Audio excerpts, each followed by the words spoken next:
The DNA test results sat on my kitchen counter for 3 days before I could open them. Lauren Mitchell stared at the white envelope, her hands trembling so badly she had to grip the edge of the granite countertop to steady herself.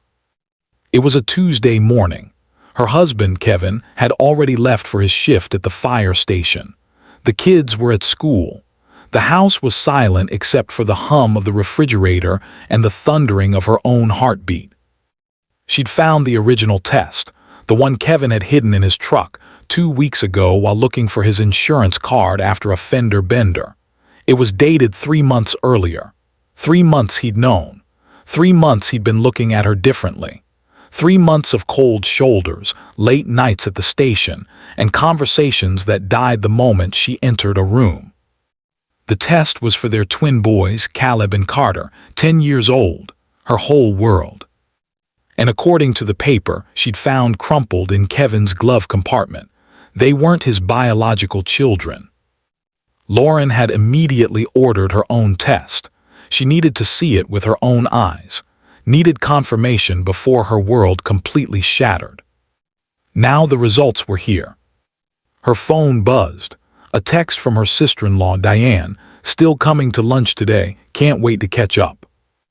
Diane, Kevin's sister, the woman who'd introduced Lauren to Kevin 12 years ago at a 4th of July barbecue in Atlanta, the woman who'd stood beside her at her wedding, the woman who'd thrown her a baby shower when she was pregnant with the twins, the woman whose husband, Marcus, looked exactly like Caleb and Carter. Lauren's stomach turned. She grabbed the envelope, slid her finger under the seal and pulled out the paper. Her vision blurred as she read the results. Then she read them again and again. The paper slipped from her hands and floated to the floor. Lauren sank into a chair, a sound escaping her throat, half laugh, half sob, because now she understood everything. The secret glances between Diane and Marcus at family gatherings, the way Diane always insisted on hosting Christmas, the college fund Marcus had mysteriously set up for the boys last year, the way Kevin had been pulling away from her ever since he found out the truth. But here's what Kevin didn't know, what nobody in his family knew. Lauren had known the truth all along. And what she'd done with that knowledge over the past 10 years, that was about to change everything. Want to know how a woman raises her husband's brother's children as her own and turns a devastating secret into the most powerful move of her life? Hit that subscribe button right now, because this story is going to take you places you never expected. Drop a like if you're ready for a story about secrets, survival, and the kind of strength that doesn't break, it rebuilds. Comment below and tell me, would you raise children that weren't biologically yours if you loved them? Because Lauren's answer to that question is about to teach us all something profound. Now let me take you back to where this all started. Back to 12 years ago, when Lauren Hayes met a firefighter at a summer barbecue and thought she'd found her happily ever after.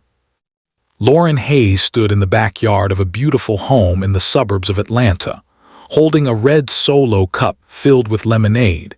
She wasn't drinking and wondering why she'd let her best friend, Tasha, drag her to yet another barbecue where she didn't know anyone. "Come on, girl," Tasha had said that morning. "You've been single for 2 years, you work too much. You need to get out and meet people." "I meet people at work," Lauren had protested. "You're a pediatric nurse. You meet sick children and stressed parents. That doesn't count." So here Lauren was, a 28-year-old black woman with natural hair pulled back in a sleek bun, wearing a simple yellow sundress, standing awkwardly near the grill while strangers laughed and talked around her. She was about to make an excuse to leave when she heard a voice behind her. "You look like you'd rather be anywhere but here." Lauren turned to find a tall black man with deep brown skin, a clean-shaven face, and the warmest smile she'd seen in years. He wore a navy blue t-shirt that said Atlanta Fire Department and jeans that fit just right. "That obvious?" Lauren asked, unable to help smiling back. "Only to someone who feels the same way," he said, extending his hand. Kevin Mitchell. My sister dragged me here, said I needed to socialize more because apparently working 70 hours a week isn't a valid excuse for being single. Lauren Hayes, she said, shaking his hand. His grip was warm and strong. My best friend used almost the exact same words. Then I guess we're both hostages, Kevin said with a laugh that made his eyes crinkle at the corners. They talked for 2 hours straight. About work. He was a firefighter, she was a nurse. About Atlanta, grown up here, she'd moved from Birmingham 3 years ago for a job at Children's Health Care. About dreams, he wanted to make captain someday. She wanted to eventually work in the NICU with premature Bobbies. I love kids, Lauren said. Always have. I'm the oldest of 5, so I basically raised my younger siblings. Me too, Kevin said. I've got a younger sister and 2 younger brothers. Family means everything to me. Lauren felt something click into place. This man got it, got her. There you are, a woman's voice interrupted them. A light-skinned black woman with honey-colored hair styled in loose curls approached, smiling widely. She wore a coral sundress and carried herself with the confidence of someone who knew she was beautiful. Kevin, you've been hiding in the corner for 2 hours. I was about to send a search party. I wasn't hiding, Kevin said. I was having an actual conversation. Lauren, this is my sister, Diane. Diane, this is Lauren. Oh, so you're the reason my brother's been smiling for the first time in months, Diane said, her hazel eyes sparkling with mischief. It's so nice to meet you. Are you enjoying the party? I am now, Lauren said honestly. Good, well, don't let me interrupt. But Kevin, Marcus is looking for you. Something about the game starting. Tell him I'll be there in a minute, Kevin said. Diane winked at Lauren and walked away, her hips swaying. Sorry about her, Kevin said. She means well, she's just a lot sometimes. She seems nice, Lauren said. She is. She's been through some stuff, but she's got a good heart. Kevin asked for her number before she left that night. He called her the next day. They had their first date that weekend, dinner at a cozy Italian restaurant in Midtown, followed by a walk through Piedmont Park. 3 months later, they were inseparable. 6 months later, Kevin told her he loved her. 1 year later, he proposed on the rooftop of the building where they'd had their first date, with the Atlanta skyline glowing behind them and tears streaming down both their faces. You're my person, Kevin said, sliding the ring onto her finger. I knew it the moment I met you. Will you marry me? Yes, Lauren said, laughing and crying at the same time. Yes, 1,000 times yes. They got married 6 months later in a beautiful ceremony at a historic chapel in downtown Atlanta. Lauren wore a simple ivory dress. Kevin wore a sharp gray suit. Diane was the maid of honor. Kevin's best friend, a fellow firefighter named Troy, was the best man. Lauren's parents flew in from Birmingham. Her 4 younger siblings were there, all dressed up and teasing her about finally settling down. Kevin's family filled the other side of the chapel, his parents, his 2 younger brothers, and Diane with her husband, Marcus.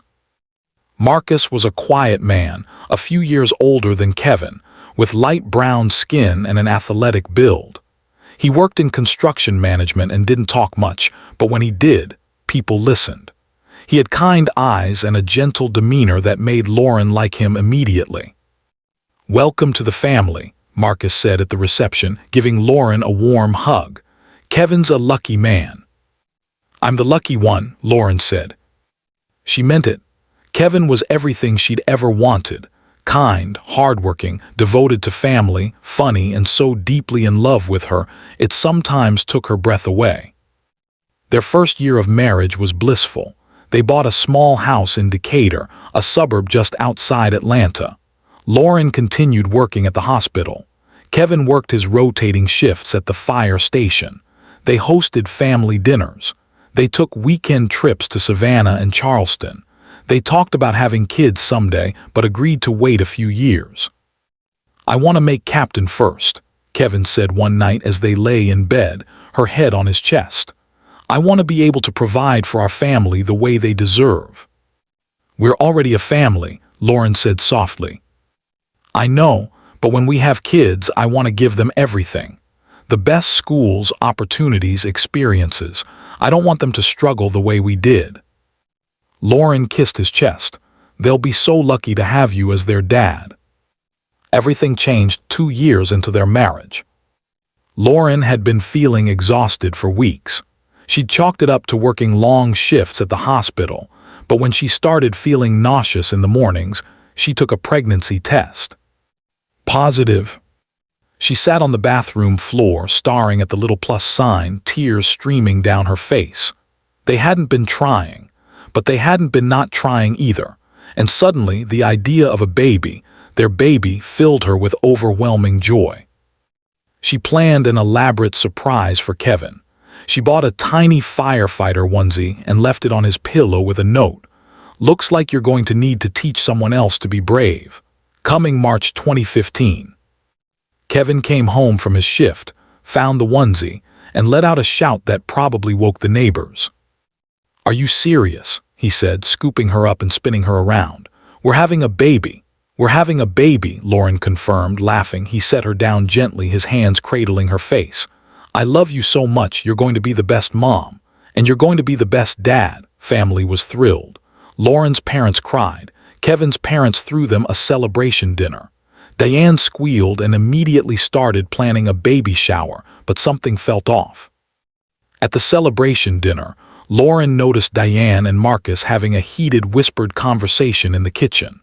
When Lauren walked in to get more ice, they both went silent and smiled at her too brightly. "Everything okay?" Lauren asked. "Of course," Diane said. "Just discussing logistics for the shower. Marcus thinks we should rent a venue, but I think hosting it at our house is more intimate." "Whatever you think is best," Lauren said. But the way Marcus was looking at Diane, concerned, almost worried, stuck with Lauren. At her 12-week appointment, the ultrasound revealed something unexpected. "Well," the doctor said, smiling at the screen, "looks like you're having twins." Lauren's hand flew to her mouth. "Twins. 2 healthy heartbeats. Congratulations." Kevin, who'd taken the morning off to come to the appointment, looked like he might faint. Then he started laughing. "Twins. We're having twins." "Twins run in families," the doctor said. "Do either of you have twins in your family history?" "No," Lauren said. "My dad's a twin," Kevin said. "I guess it skipped a generation." But when they told the family, Diane's reaction was strange. Her smile didn't reach her eyes. She hugged Lauren, but it felt stiff, forced. "Twins," Diane said quietly. "Wow, that's amazing." "Are you okay?" Lauren asked. "Of course, I'm just surprised. Twins are a lot of work." "We'll manage," Kevin said confidently. That night, Lauren couldn't shake the feeling that something was wrong. She mentioned it to Kevin as they got ready for bed. "Diane seemed weird about the twins," Lauren said. "Weird how?" "I don't know, just off, like the news upset her or something." Kevin shrugged. "She's probably just processing. Diane's always been emotional, don't read into it." But Lauren couldn't stop reading into it. The pregnancy was hard. Lauren had terrible morning sickness for the first trimester. By the second trimester, she was exhausted all the time. By the third trimester, she was enormous and uncomfortable and ready to meet her bobbies. Diane threw her a beautiful baby shower at their home, a sprawling house in a nice neighborhood with a big backyard.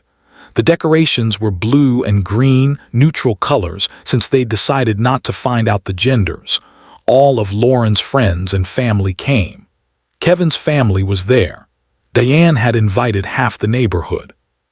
It should have been a perfect day, but Lauren noticed Diane crying in the bathroom, not happy tears, real heartbroken sobs. Lauren knocked gently. "Diane, can I come in?" Diane quickly wiped her face and opened the door, forcing a smile. "Sorry, hormones, I'm fine." "Are you sure?" "Yes, this is your day. Let's get back to the party." But Lauren saw the way Diane looked at her belly, with longing and something that looked almost like guilt. The twins were born on March 15, 2015, two healthy baby boys. Caleb came first, weighing 6 pounds 3 ounces. Carter came 6 minutes later, weighing 6 pounds 1 ounce. Lauren held them both and felt her whole world shift. These tiny humans with their perfect little fingers and scrunched-up faces were hers and Kevin's. "They're beautiful," Kevin said, his voice choked with emotion. "They're perfect." "They are," Lauren whispered. When Diane came to visit at the hospital, she brought an enormous teddy bear and a card. She held Caleb first, tears streaming down her face. "He's so precious," Diane said. "Do you want to hold Carter too?" Lauren asked. "No," Diane said quickly, too quickly. "I mean, yes, but I don't want to hog them. Kevin should hold him." Marcus came in right after, and when he saw the bobbies, his face went completely white. "You okay, man?" Kevin asked.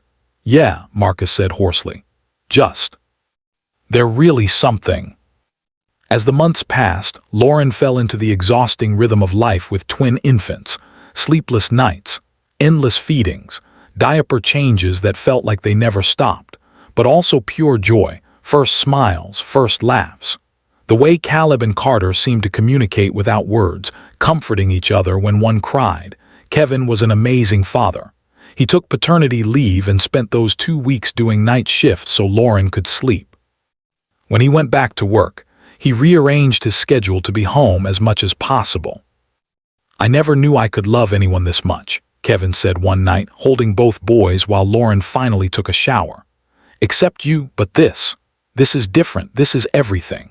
But as the boys grew, Lauren started noticing things. They didn't look like Kevin at all. Everyone said bobbies change, that features develop. But as months turned into a year and a year turned into 2, it became impossible to ignore. Caleb and Carter had light brown skin, lighter than Lauren's, lighter than Kevin's. They had features that didn't match either parent. Their eyes were different. Their nose shapes were different. And they looked exactly like Marcus. The same light brown skin tone, the same facial structure, the same smile, even the same little mannerisms, the way they tilted their heads when they were confused, the way they laughed with their whole bodies. Lauren saw it. She knew Kevin eventually would too. And that's when she started piecing together what must have happened. Diane and Marcus had gotten married young, straight out of high school. They'd been trying to have kids for years with no success. Diane had cried to Lauren about it once, back before the boys were born. "We've tried everything," Diane had said, "but I can't get pregnant. The doctors say it's unexplained infertility. And Marcus, he wants kids so badly. I'm terrified he's going to leave me." Lauren had comforted her, told her there were options: adoption, IVF, surrogacy. But Diane had gone silent after that conversation, changed the subject. Now looking at her sons, at the children who were growing up to look exactly like Marcus, Lauren understood what must have happened, and she had a choice to make. When the boys turned 3, Lauren sat Kevin down one evening after they'd gone to bed. "We need to talk," Lauren said. "That sounds serious," Kevin said, mooting the TV. "Have you noticed that the boys don't really look like us?" Lauren asked carefully. Kevin's jaw tightened. "What are you saying?" "I'm not saying anything. I'm asking if you've noticed." Kevin was quiet for a long moment. "Yeah, I've noticed. And they're our sons. Genetics are weird, they're ours." But Lauren could see the doubt in his eyes, the question he didn't want to ask. She made a decision in that moment, a decision she'd stick with for the next 7 years. "You're right," Lauren said. "They're ours, that's all that matters." Kevin's shoulders relaxed. He pulled her close. "I love you and I love them, nothing else matters." "Nothing else matters," Lauren repeated. But she knew the truth was going to come out eventually. DNA doesn't lie. She just didn't know it would take 7 more years and a secret test for Kevin to find out. What she also didn't know, that finding out would destroy her marriage, but not in the way anyone expected. The confrontation happened on a Thursday evening in October. Lauren was making dinner, spaghetti and meatballs, the boys' favorite, when Kevin came home from his shift at the fire station. Usually he'd walk in, kiss her, ask about her day, and go upstairs to shower. The boys would hear him and come running, and he'd scoop them both up despite the fact that they were getting too big to carry. But tonight, Kevin walked into the kitchen and set a folder on the counter beside her. Lauren's hand stilled on the wooden spoon. She knew what was in that folder. She'd been waiting for this moment for 2 weeks, ever since she'd found the original test results in his truck. "We need to talk," Kevin said. His voice was flat, emotionless. The voice he used at accident scenes when he had to deliver bad news to families. "Boys," Lauren called out calmly, "dinner's in 20 minutes. Why don't you go wash up?" Caleb and Carter, now 10 years old and tall for their age, groaned from the living room where they'd been playing video games. "But Mom," Caleb started. "Now please," Lauren said, her tone leaving no room for argument. The boys trudged upstairs. Lauren heard the bathroom door close. She turned off the stove, moved the pot to a cool burner and turned to face her husband. Kevin looked like he hadn't slept in days. His eyes were red-rimmed. His jaw was covered in stubble. His fire department t-shirt was wrinkled. "How long have you known?" he asked. Lauren took a breath. "Known what?" "Don't," Kevin's voice cracked. "Please don't make me say it, just tell me how long you've known." Lauren wiped her hands on a kitchen towel, buying herself time. This was the moment. The moment she'd been preparing for, planning for, dreading for 10 years. "Since they were about 2 years old," she said quietly. Kevin's face crumpled. He grabbed the edge of the counter to steady himself. 2 years old, you've known for 8 years. "Yes." "And you didn't tell me." "No." "Why?" The word came out as a roar. "Why would you do that to me? Why would you let me believe?" His voice broke. He couldn't finish the sentence. Lauren kept her voice steady. "Because they're your sons, Kevin. In every way that matters, they're yours." "They're not mine." Kevin slammed his hand on the counter, making the folder jump. "The DNA test doesn't lie, Lauren. They're not my biological children." "Keep your voice down," Lauren said sharply. "The boys are upstairs." Kevin grabbed the folder, his hands shaking, and pulled out the papers inside. Probability of paternity, 0%. Do you know what that means? 0% chance. They're not mine. They were never mine. "They are yours," Lauren said firmly. "You were there when they were born. You got up for every midnight feeding. You taught them to ride bikes. You coached their soccer team. You read to them every night. You're their father." "But I'm not their dad," Kevin shouted. "Not really. Some other man is their biological father and you knew it. You knew it and you let me." He stopped, turning away from her, his shoulders shaking. Lauren's heart broke watching him. She wanted to reach out to comfort him, but she knew he wouldn't accept it right now. "Who is he?" Kevin asked, his voice barely above a whisper now. "Who's the father?" Lauren didn't answer. Kevin spun around. "Tell me, you owe me that much." "I don't know," Lauren lied. "You're lying." Kevin stepped closer to her, not threatening but desperate. "You know, I can see it in your face. Tell me who he is." "Kevin." "Is it someone from the hospital, one of the doctors, someone you worked with?" Lauren remained silent. "Tell me," Kevin's voice rose again. "I deserve to know who my wife cheated on me with, who the father of the children I've been raising is." "I didn't cheat on you," Lauren said quietly. Kevin laughed bitterly. "Then how do you explain this?" He waved the papers. "How do you explain the fact that my sons, the boys I thought were mine, aren't biologically related to me at all?" "There are other explanations," Lauren said. "Like what? Immaculate conception?" "Like IVF, like sperm donation, like—" "Stop," Kevin said, his voice breaking. "Just stop. If that were true, you would have told me. We would have done it together, but you didn't tell me, which means—" He trailed off, his face going pale as understanding dawned. "Oh God, you did cheat." "I didn't cheat on you," Lauren said again, more forcefully this time. "Then explain it to me. Make it make sense." The sound of small footsteps on the stairs made them both freeze. Caleb appeared in the kitchen doorway, his face worried. "Mom, Dad, why are you fighting?" Lauren immediately shifted gears, her nurse training kicking in. She walked over to Caleb and knelt down to his level. "We're not fighting, sweetie. We're just having a disagreement about something. Adults do that sometimes." "It sounded like fighting," Caleb said, his brown eyes Marcus's eyes searching her face. "Where's your brother?" Lauren asked. "He's scared. He's hiding in our closet." Lauren's heart clenched. Carter was the more sensitive twin, the one who internalized everything. "Tell him to come down. Dinner's ready." "But..."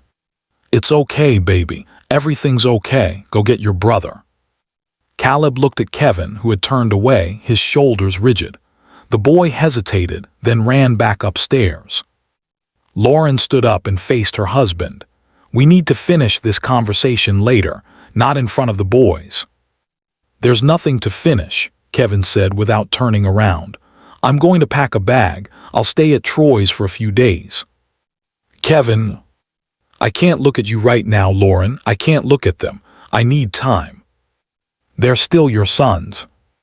Kevin finally turned to look at her, and the pain in his eyes nearly broke her. "Are they? Because right now I don't know what they are." He walked out of the kitchen. Lauren heard him climbing the stairs, heard the boys' confused voices asking where he was going, heard him tell them he had to work a double shift. He was lying to them. He never lied to them. 20 minutes later, Kevin walked out the front door with a duffel bag, didn't look back and drove away. Lauren stood at the window watching his taillights disappear, then turned to find both boys standing behind her, tears streaming down their faces. "Is Daddy coming back?" Carter asked in a small voice. Lauren pulled both boys into her arms, holding them tight. "Yes, baby, he's coming back." But even as she said it, she wasn't sure she believed it. The next morning, Lauren called in sick to work for the first time in 3 years. She couldn't leave the boys. They'd barely slept, crawling into her bed in the middle of the night, something they hadn't done since they were 6. After she got them on the school bus, both of them clinging to her longer than usual, Lauren sat at her kitchen table with a cup of coffee and her phone. She had 3 missed calls from Diane. Lauren stared at the phone. Diane was the key to all of this, Diane and Marcus. The affair, if you could even call it that, had happened 12 years ago, before Lauren and Kevin got married, and Lauren was 90% sure Diane had been the one who orchestrated it.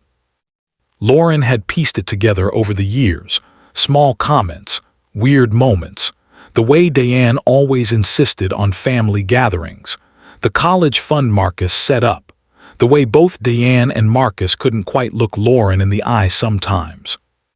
Lauren suspected that Diane, desperate for a child and unable to conceive, had done something drastic. She'd either convinced her brother to donate sperm, or she'd done something even more calculated. The question was, did Marcus know? Did Kevin's brother know that he was the biological father of Kevin's sons? Lauren picked up her phone and called Diane. Diane answered on the first ring. "Lauren, oh my God, I've been trying to reach you. Kevin called Marcus last night. He's devastated. What happened?" "You know what happened," Lauren said calmly. Silence on the other end. "Diane, I need you to be honest with me, just this once. Did you do what I think you did?" More silence, then quietly, "Can we meet in person?" "When? Now I'll come to you."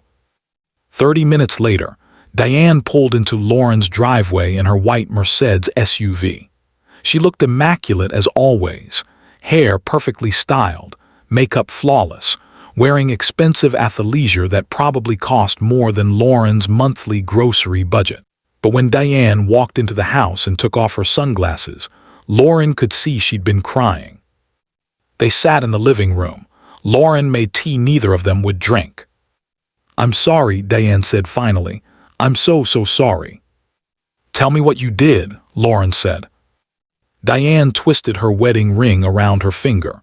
"Marcus and I had been trying to have a baby for 5 years. Every month, negative test after negative test. The doctors couldn't find anything wrong with either of us. They called it unexplained infertility. I remember, Lauren said. I was desperate. Marcus was starting to talk about adoption, but I wanted a biological child. I know that sounds selfish, but I did. And I knew Marcus wanted his own biological child too. So what did you do? Diane took a shaky breath. I asked Kevin to be a sperm donor. Lauren's stomach dropped. Even though she'd suspected something like this, hearing it confirmed was different. When? Lauren asked. 2 months before your wedding. You and Kevin had just gotten engaged.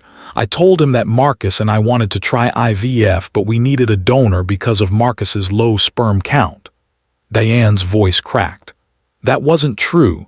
Marcus's count was fine, but Kevin didn't know that.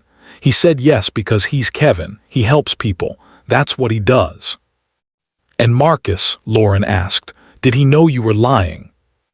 Diane shook her head. Marcus thought we were using an anonymous donor from a sperm bank. He has no idea Kevin donated. I did it all through a clinic. Everything was legal and official, but I forged some documents. Made it look like we'd gone through a sperm bank when really I'd arranged for Kevin's donation to be used. Lauren felt sick, so Marcus doesn't know. No, and Kevin didn't know either. He donated before you got married and then he forgot about it.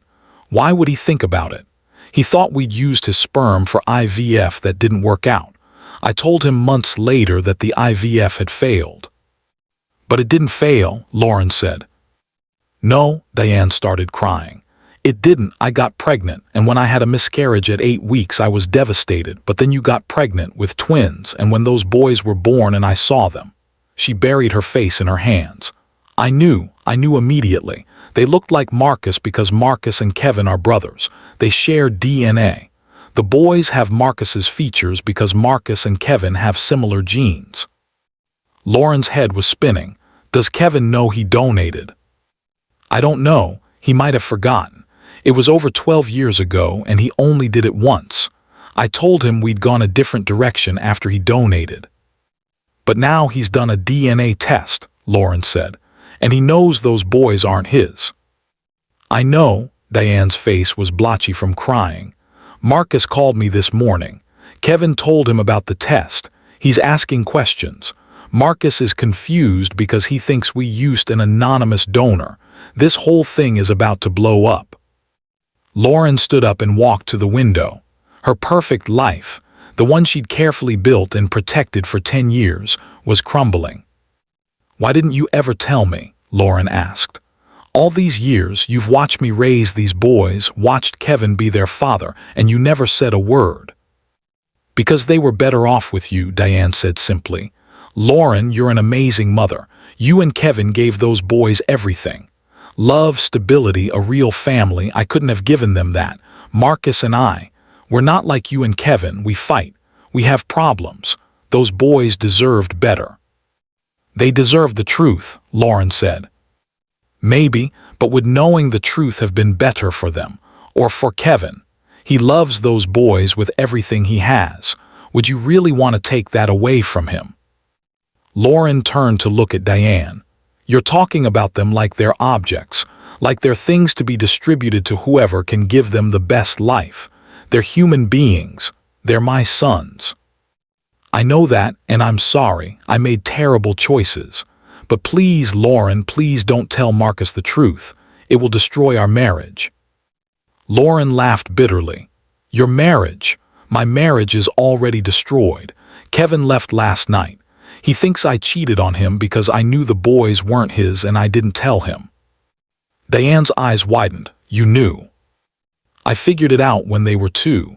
They look exactly like Marcus. And I remembered you asking me about IVF and donors right before I got pregnant. I'm not stupid, Diane. I put it together. Then why didn't you say anything? Because I loved Kevin and I loved those boys, and telling the truth would have destroyed everything. Lauren's voice hardened. But the truth came out anyway. It always does. Diane stood up. What are you going to do? I don't know yet, Lauren said honestly. But you need to tell Marcus the truth. He deserves to know. Lauren, please. Tell him, Diane, or I will. After Diane left, Lauren sat in her living room and cried. Not delicate tears, but deep, body-shaking sobs. 10 years of holding it together, of carrying this secret, of protecting everyone, came pouring out. She cried for Kevin, who just had his world shattered. She cried for the boys who were about to learn a truth that would confuse and hurt them. She cried for herself, for the impossible position she'd been put in. And she cried because, despite everything, she didn't regret it. She didn't regret raising those boys. She didn't regret loving them. She didn't regret protecting Kevin's relationship with them for as long as she could. But now the protection was over. Now came the hard part. Her phone rang. It was Kevin. Hello, Lauren answered, her voice hoarse. I talked to Troy, Kevin said. He's a retired lawyer. He says we need to figure out custody arrangements, and I want a divorce. The words hit like a physical blow. Kevin. I can't do this anymore, Lauren. I can't look at you without wondering what else you've lied about. I can't look at those boys without wondering whose they really are. They're yours, Lauren said desperately. Kevin, please just let me explain. There's nothing to explain. You knew they weren't mine and you let me believe they were. That's unforgivable. I was protecting you. No, Kevin said coldly. You were protecting yourself. You didn't want to deal with the fallout, so you just pretended. Well, I'm done pretending. My lawyer will contact you next week. The line went dead. Lauren sat holding the phone, staring at nothing. Her marriage was over. 10 years of partnership, of building a life together, of raising children together, gone. But she wasn't done fighting, not yet. Because Lauren had spent 10 years preparing for this moment. 10 years putting pieces in place. 10 years building something that Kevin didn't know about. And what she'd built was about to change everything. 2 days later, Lauren received divorce papers. Kevin was asking for joint custody of the boys and a 50-50 split of assets. Lauren immediately called her own lawyer, a woman she'd been working with for the past 3 years, preparing for this exact scenario. Her lawyer's name was Patricia Reynolds, a sharp black woman in her 50s who specialized in family law. He's moving fast, Patricia said, reviewing the papers. But that works in our favor. He's emotional. He's not thinking clearly. What do we do? Lauren asked. We respond, and we make sure those boys stay with you as their primary parent. Will that be hard? He's their father. He's been their father for 10 years. Patricia looked at Lauren over her reading glasses. Lauren, are you ready to use what we've prepared? Lauren took a breath. Yes, I'm ready. What Lauren had been preparing for 3 years was this: documentation, evidence, proof. She'd kept records of every doctor's appointment she'd taken the boys to, all of them. Every school conference, all of them. Every soccer practice, every parent-teacher meeting, every birthday party, every sick day. She documented Kevin's work schedule and how often he was actually home. She tracked his hours at the fire station, his overtime, his night shifts. She'd built a case showing that while Kevin was a good father when he was present, she was the primary caregiver. She was the one who knew the boys' teachers' names, their friends' names, their favorite foods, their fears, their dreams. She'd done it quietly, methodically, lovingly. Not because she planned to use it against Kevin, but because she knew that if the truth ever came out, she needed to be prepared to fight for her sons. I'm not trying to take them away from him, Lauren told Patricia. I'm trying to protect them. They need stability right now. They need to know that at least one parent isn't abandoning them. Has Kevin seen them since he left? Patricia asked. No, he's called twice, but he keeps it short. The boys are devastated. Patricia made notes. That's not going to look good in court. A father who walks out and then immediately files for divorce and custody without even attempting reconciliation or therapy. He's hurt, Lauren said. He's processing. He's also making mistakes that could cost him. Over the next 2 weeks, things got worse. Kevin didn't come to Caleb's soccer game. He missed Carter's school play. He called sporadically but wouldn't come to the house. The boys stopped asking when Daddy was coming home. They just got quieter, more withdrawn. Lauren enrolled them in counseling. She explained to the counselor, a kind man named Dr. William Chen, that their father had left and they were struggling. "Are you and your husband planning to tell them the truth about their paternity?" Dr. Chen asked during a session without the boys. "I don't know," Lauren admitted. "Part of me thinks they deserve to know. Part of me thinks it will only confuse and hurt them." "They're 10, Dr. Chen said gently. "That's old enough to start understanding complex family dynamics, but young enough that they'll need a lot of support processing it. Do you think we should tell them?" "I think," Dr. Chen said carefully, "that children are remarkably resilient when they feel loved and supported. The question isn't whether to tell them, it's how and when, and making sure that however they find out, they know that none of this changes how loved they are." Lauren thought about that conversation as she drove home. Maybe she had been wrong to keep the secret. Maybe honesty from the beginning would have been better. But she couldn't change the past. She could only move forward. At home, she found an envelope in the mailbox. Inside was a formal letter from Kevin's lawyer outlining custody demands and requesting financial documentation. Lauren sat at her kitchen table reading it, feeling numb. This was really happening. Her marriage was really over. Her phone rang. "Marcus." "Lauren," he said when she answered, "we need to talk. Diane told me everything." "Everything?" Lauren asked. "Everything about Kevin being the biological father, about the IVF, about everything." There was a long pause. "I'm sorry," Marcus said finally. "I had no idea. If I'd known Diane did that, I never would have. I'm just so sorry." "How are you doing?" Lauren asked. Marcus laughed bitterly. "I'm processing the fact that my wife lied to me for 12 years, that the twins I thought were from an anonymous donor are actually my nephews, that Kevin, my little brother, is biologically the father of my children. How do you think I'm doing?" "Not great," Lauren guessed. "Not great," Marcus confirmed. "But I wanted you to know. Those boys are my sons in every way that matters. I've raised them, sort of. I mean, you and Kevin raised them, but I've been in their lives. I love them, and that's not going to change." "Thank you," Lauren said softly. "I also wanted to tell you that I'm planning to talk to Kevin. Try to help him understand that DNA isn't everything, that those boys need him." "Good luck with that," Lauren said. "He's not in a place to hear it right now." "Maybe not, but I have to try. He's my brother, and those boys are, well, they're all of ours, aren't they? Ours to love and protect." After they hung up, Lauren sat in the quiet house and thought about Marcus's words. They're all of ours. Maybe that was the answer. Maybe instead of fighting over custody and paternity and who had rights to what, they needed to focus on what was best for Caleb and Carter. 2 boys who were loved by multiple adults. 2 boys who had a father who raised them, an uncle who was biologically their father, and a mother who'd protected them through it all. That night, Lauren tucked the boys into bed and sat between their twin beds like she used to when they were little. "Mom," Caleb said into the darkness, "is Daddy ever coming home?" Lauren took a breath.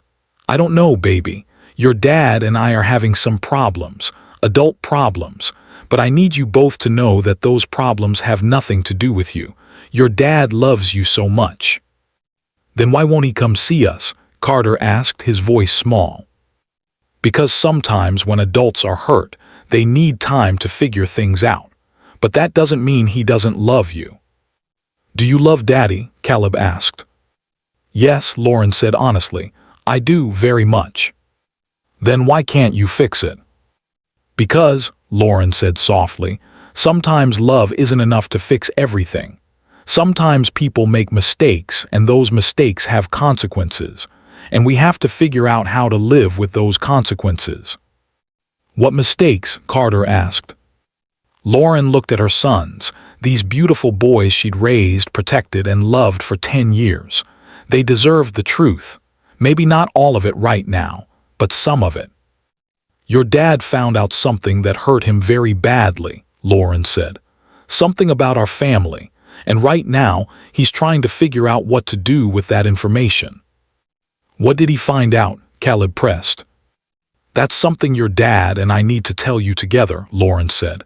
When he's ready, when we're all ready, but until then I need you both to know that you are loved, you are wanted, and nothing will ever change that.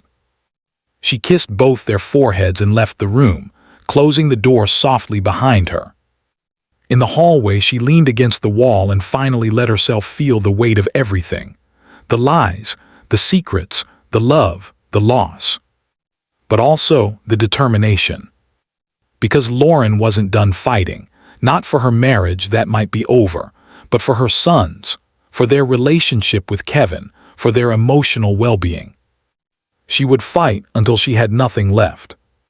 What Lauren didn't know was that Kevin was fighting too, fighting his own battle with guilt, shame, anger, and love. And what neither of them knew, the biggest revelation was still to come. 3 weeks after Kevin left, Lauren received a call that changed everything. She was at work, her first full shift back at the hospital after taking time off to deal with the divorce proceedings. She just finished checking on a 6-year-old patient with pneumonia when her phone buzzed. The caller ID showed Kevin's fire station. Lauren's heart stopped. Firefighters didn't call from the station unless something was wrong. She stepped into an empty supply closet and answered. Hello. Lauren, it's Troy. Kevin's best friend sounded shaken. Kevin's been hurt. There was a building collapse during a call. He's being transported to Grady Memorial right now. The phone nearly slipped from Lauren's hand. How bad? Bad enough that they called me as his emergency contact. You need to get there. I'm on my way. Lauren didn't remember the drive to Grady Memorial Hospital. One moment she was at Children's Healthcare. The next she was running through the emergency department doors, still in her scrubs, her heart pounding so hard she thought it might explode. Troy met her in the waiting room. His face was grim. What happened? Lauren demanded. 3-story building, fully involved. Kevin and his crew were doing a search and rescue when part of the 2nd floor collapsed. He got trapped under debris. They had to dig him out. Is he? He's alive, Troy said quickly. But he's got a compound fracture in his left leg, possible internal injuries, and he was unconscious when they brought him in. They're evaluating him now. Lauren sank into a chair, her nursing training warring with her panic. Compound fracture, unconscious, internal injuries, those were serious. Those could be life-threatening. Have you called his parents? Lauren asked. You were my first call. I'll call them now. Wait, Lauren grabbed Troy's arm. Call Marcus too, and don't tell the boys yet, not until we know more. Troy nodded and stepped away to make the calls. Lauren sat in that waiting room for 2 hours. Kevin's parents arrived, his mother immediately hugging Lauren despite the tension of the divorce. Kevin's father stood apart, his jaw tight, clearly torn between comforting his daughter-in-law and maintaining loyalty to his son. Marcus showed up 30 minutes later, Diane trailing behind him. Diane wouldn't meet Lauren's eyes. Any word? Marcus asked, sitting beside Lauren. Nothing yet. They waited in tense silence. Lauren watched the doors to the trauma bay, her medical knowledge making her imagine the worst. Code blue, hemorrhage, emergency surgery. Please, she prayed silently, please let him be okay. Finally, a doctor emerged, a black woman in her 40s with tired eyes and blood on her scrubs. Family of Kevin Mitchell. Everyone stood. I'm Dr. Foster. Kevin's stable. We've taken him to surgery to repair his leg and address some internal bleeding. The next 24 hours are critical, but I'm cautiously optimistic. Lauren felt her legs give out. Marcus caught her, easing her back into the chair. Can I see him? Lauren asked. Once he's out of surgery and settled in the ICU, yes. It'll be a few hours. After Dr. Foster left, Kevin's mother turned to Lauren. You're still his wife. You should be the first one to see him when he wakes up. Mom, Kevin's father started. No, Richard. I don't care what's going on between them. That's her husband in there. And he's going to want to see her when he wakes up, whether he admits it or not. Lauren wanted to believe that, but she wasn't sure. 4 hours later, a nurse led Lauren to the ICU. Kevin lay in the bed, pale and bruised, his left leg in a cast elevated on pillows. Monitors beeped around him. An IV dripped medication into his arm. But his eyes were open. Hi, Lauren said softly, approaching the bed. Kevin turned his head slightly to look at her. His voice was hoarse. What are you doing here? Troy called me. You're hurt. I'm fine. You almost died, Kevin. He looked away. Still doesn't mean you need to be here. Lauren pulled a chair close to the bed and sat down. I know you're angry with me. I know you don't want to see me, but I'm not leaving. Not until I know you're okay. Why? Kevin's voice cracked. Why do you care? You lied to me for 8 years. You let me raise children who weren't mine. Why would you care if I live or die? Because I love you, Lauren said simply. I never stopped loving you. And yes, I kept a secret from you. A huge secret, but everything else. Every moment we shared, every laugh, every dinner, every Sunday morning making pancakes with the boys, that was real. My love for you is real. Kevin's jaw tightened. A single tear slid down his cheek. Do you know what it's like? Looking at those boys and wondering if everything I felt for them was a lie, if I'm even allowed to love them anymore. You're their father, Lauren said firmly. DNA doesn't change that. You taught them to tie their shoes. You stayed up all night when they had the flu. You coached their soccer team. You read them bedtime stories. You dried their tears. That's what makes you their father, not biology. But they're not mine. Yes, they are. They've always been yours. And if you can't see that right now, then you need to look harder. Kevin closed his eyes. I'm so angry, Lauren, at you, at Diane, at this whole situation. But mostly I'm angry at myself. Why? Because part of me knew. Not consciously, but somewhere deep down, I knew something was off. And I ignored it because I didn't want to face it. Because I loved them too much to question it. Lauren reached out and took his hand. He didn't pull away. They miss you, she said softly.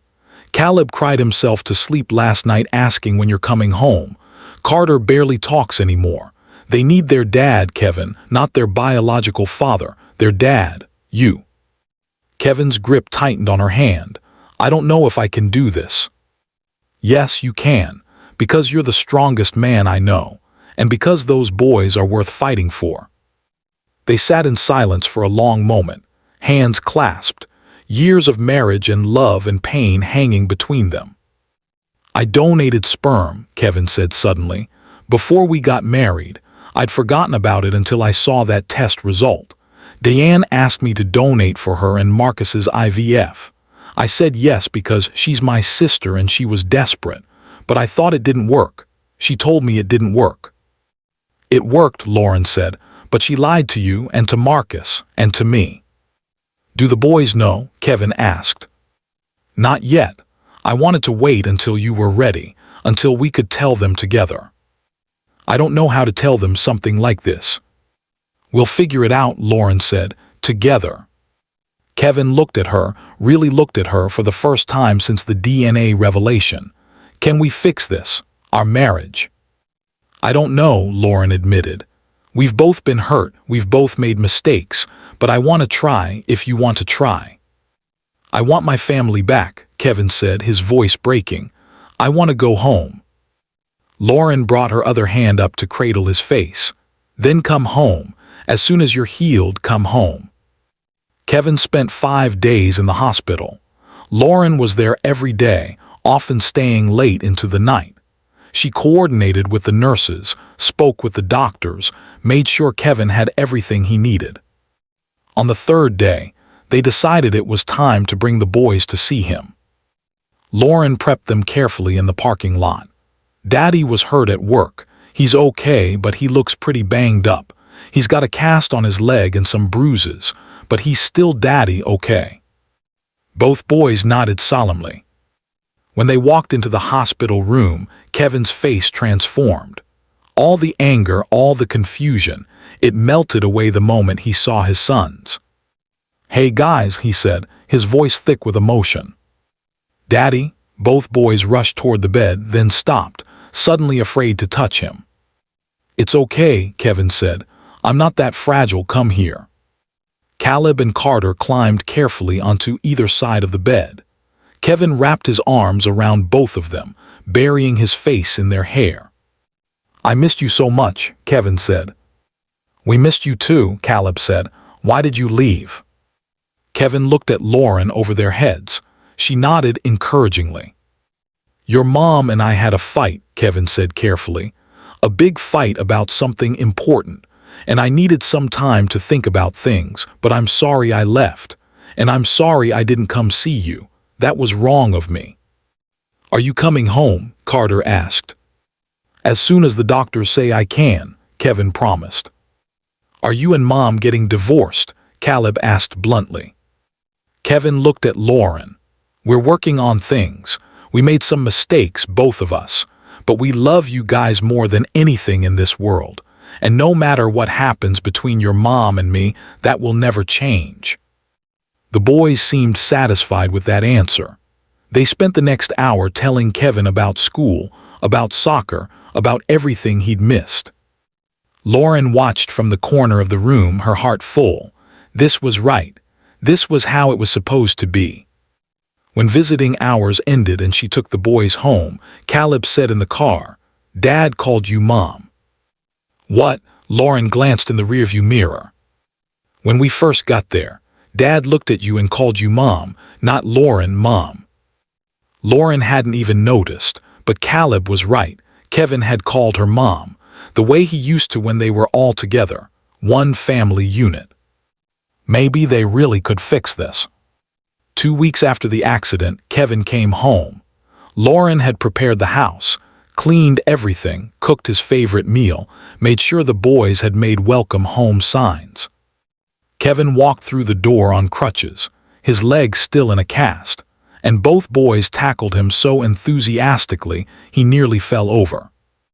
"Easy," Lauren laughed, steadying him. "He's still healing." That first week was awkward.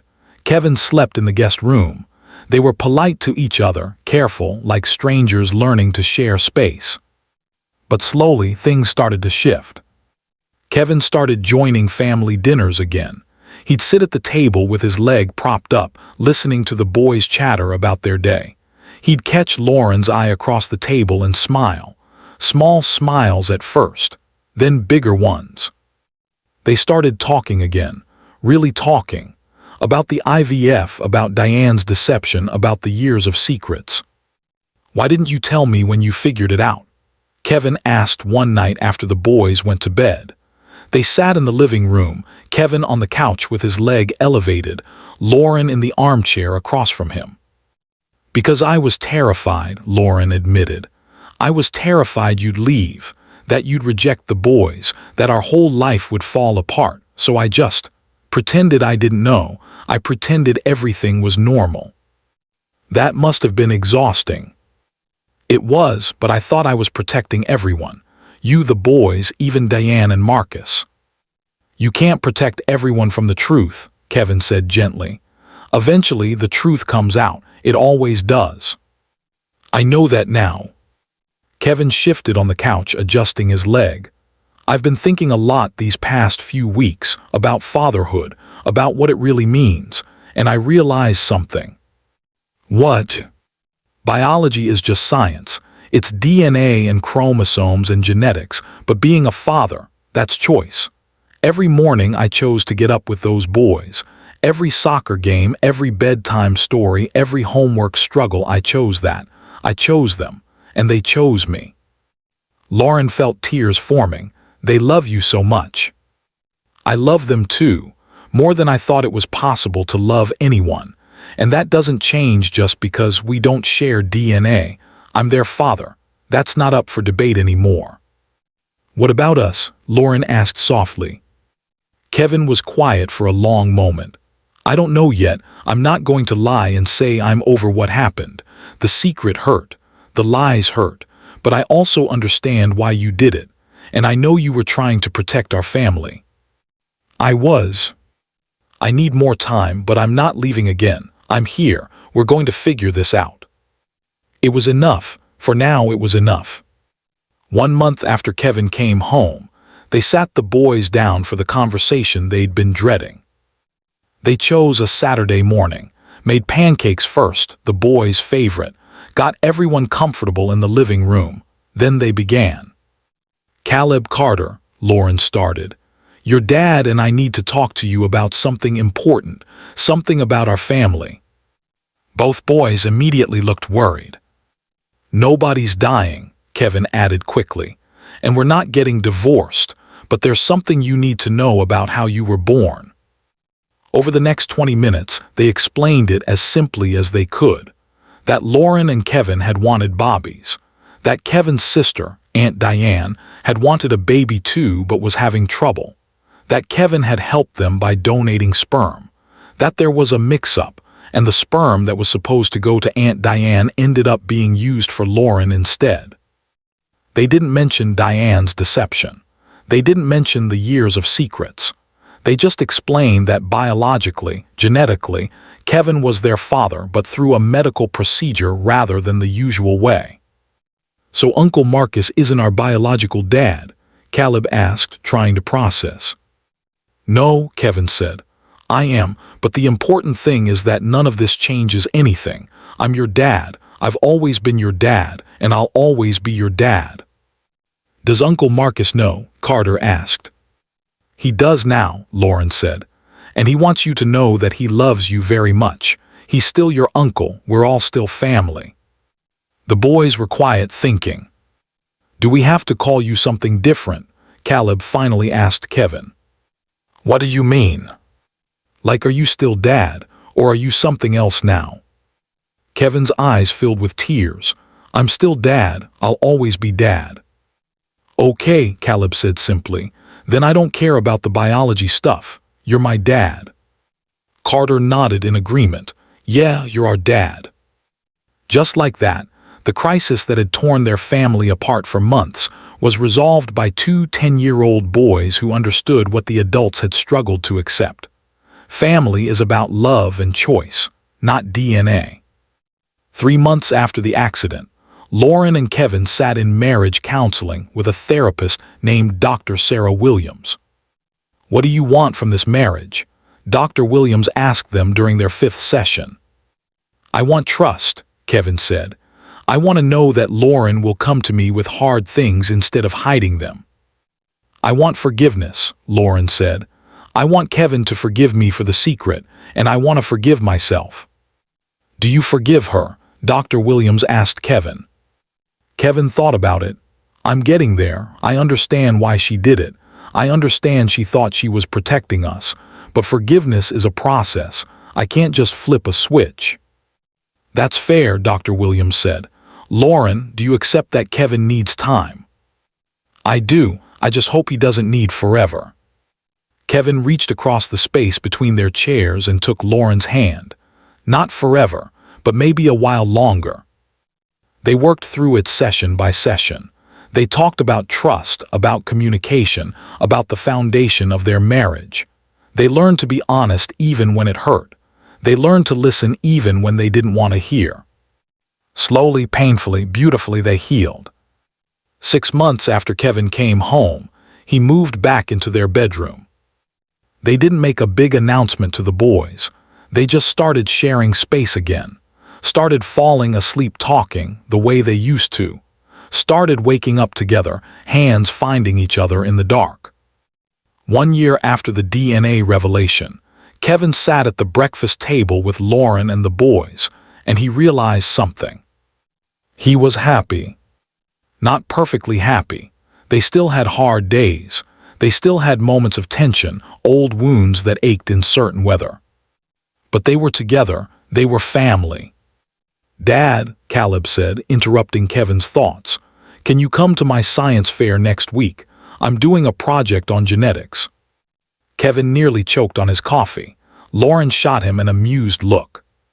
"Genetics, huh?" Kevin said. "Yeah, it's really cool. Did you know that brothers can have the same DNA even if they have different parents? Well, not the same, but similar, because genetics are passed down through families." "I did know that," Kevin said, smiling. "And yes, I'll be at your science fair, wouldn't miss it." Carter jumped in. "And Dad, my soccer team made playoffs. Will you be able to coach?" "My leg's completely healed," Kevin said. "So yeah, I'll be there."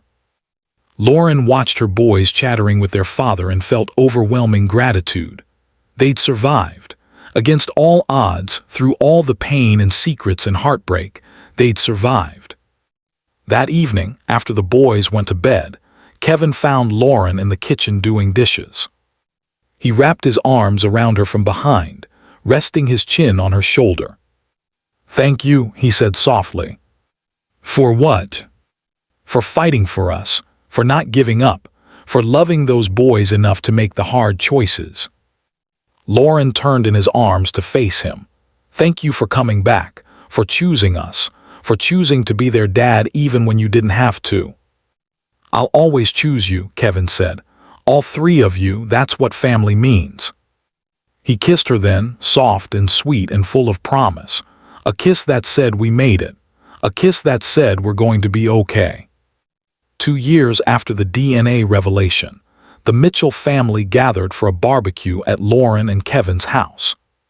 Kevin's parents were there, playing with Caleb and Carter in the backyard. Lauren's parents had driven up from Birmingham. Kevin's brothers showed up with their wives and kids. And Marcus and Diane came too. It had taken time to repair that relationship. Marcus had eventually forgiven Diane, though they'd gone through their own intensive marriage counseling. Diane had apologized to Lauren and Kevin countless times. Now she approached Lauren in the kitchen, where Lauren was preparing potato salad. "Can I help?" Diane asked tentatively. "Sure," Lauren said. "You can chop the celery." They worked in silence for a few minutes. "They've gotten so tall," Diane said, glancing out the window at the boys. "They have. They'll be teenagers before we know it." "Lauren," Diane said quietly, "I know I've said this before, but I need to say it again. I'm sorry. What I did was selfish and destructive, and I hurt everyone. But you took what I broke and you fixed it. You saved this family." Lauren set down her spoon and looked at Diane. "I didn't save anything. We all did. Kevin chose to stay. The boys chose to understand. Marcus chose to forgive you. We all made choices to heal. Still, you're remarkable. Those boys are lucky to have you." "I'm lucky to have them." Outside, Kevin threw a football with the boys. They were 12 now, both of them shooting up in height, their voices starting to change. They looked like a mix of all their DNA, Kevin's expressions, Marcus's build, Lauren's smile. But more than that, they looked loved, happy, secure. Kevin caught Lauren watching from the window and waved. She waved back, her heart full. "Hey, Mom," Caleb called. "When's the food ready? We're starving." 10 minutes, Lauren called back. "Mom, Lauren, Mom." Because that's what she was. Not because of biology or genetics or DNA tests. But because of love, because of choice, because of the 1,000 small moments that make a family real. Later that night, after everyone had left and the boys were in bed, Lauren and Kevin sat on their back porch watching fireflies dance in the summer darkness. "Do you ever regret it?" Kevin asked. "All of this, the secrets, the pain, the struggle." Lauren thought about it. "I regret the secrets. I regret the pain we all went through, but regret the boys, regret our family, never, not for a single second." "Me neither," Kevin said. He took her hand, lacing their fingers together. "We've built something pretty amazing, you know." "We have. Those boys are going to change the world someday." "I know." They sat in comfortable silence, listening to the crickets and the distant sound of their sons breathing through the open windows above. "I love you," Kevin said. "I love you too." And that was the truth that mattered most, not the DNA results or the paternity tests or the biological facts. Just love, simple, complicated, messy, beautiful love. The kind of love that builds families, that survives storms, that chooses to stay even when leaving would be easier. The kind of love that makes you a parent. 5 years later, Caleb and Carter stood in caps and gowns, waiting to receive their high school diplomas. In the audience, Lauren sat between Kevin and Marcus. Diane sat on Marcus's other side. They'd all come together to watch the boys graduate. "Can you believe it?" Kevin whispered to Lauren. "They're graduating high school." "I know, where did the time go?" When Caleb's name was called, he crossed the stage confidently. When Carter's name was called moments later, he followed his brother, both of them grinning. After the ceremony, the families gathered for photos. "Okay, boys with parents," the photographer called. Caleb and Carter stood between Lauren and Kevin. Kevin's arm was around Lauren's waist. Her hand rested on Caleb's shoulder. But then Marcus stepped into the frame too. "All the parents," Marcus said with a grin. And Diane joined on the other side. The photographer looked confused. "So how are we related here?" "It's complicated," Caleb said, laughing. "We're family," Carter said simply. "That's all that matters." The photographer shrugged and took the photo. Later at the celebration dinner, Lauren pulled both boys aside. "Your dad and I are so proud of you," she said.